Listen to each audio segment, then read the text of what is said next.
Armal Bual and Canyoneering in Cebu.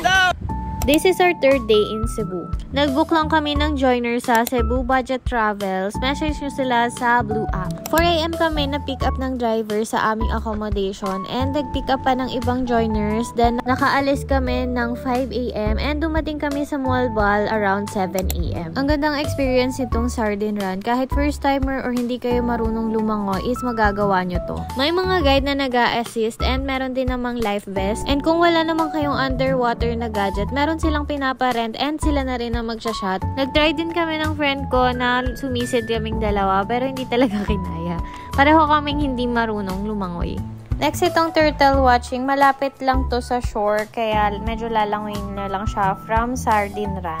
Dahil nga naka-life vest tayo, kailangan pa tayo i-push ng guide palalim para makita tayo sa shot ng pawid-pawikan. Pero syempre, kung marunong ka naman sumisid, hindi mo na kailangan yan para perfect ang shot. Take note lang guys, na bawal hawakan yan guys. Mape-penalty kayo dyan. Ang dami lang talaga ng paa, pero okay na yan. Recommended talaga na matry nyo to. Sobrang ganda ng dagat. So after nyan, pumunta na rin kami sa Badian. Dyan yung canyoneering.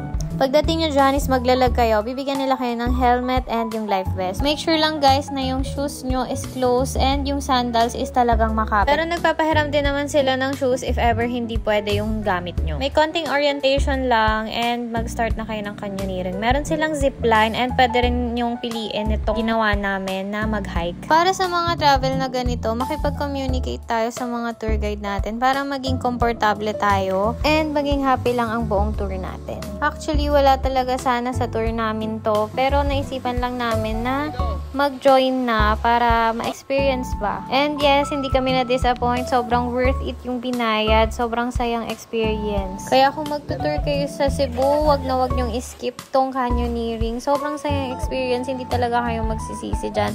Kahit medyo mahal yung ibabayad nyo. And ang laking tulong nung guide na talagang chinicheer nila kami sa every jump. Sila talaga yung nagsasabi na, ma'am, kaya mo yan. Kaya mo nga yun eh. Kaya nyo po yan. Ewan ko na lang talaga kung hindi pa lumakas yung loob mo.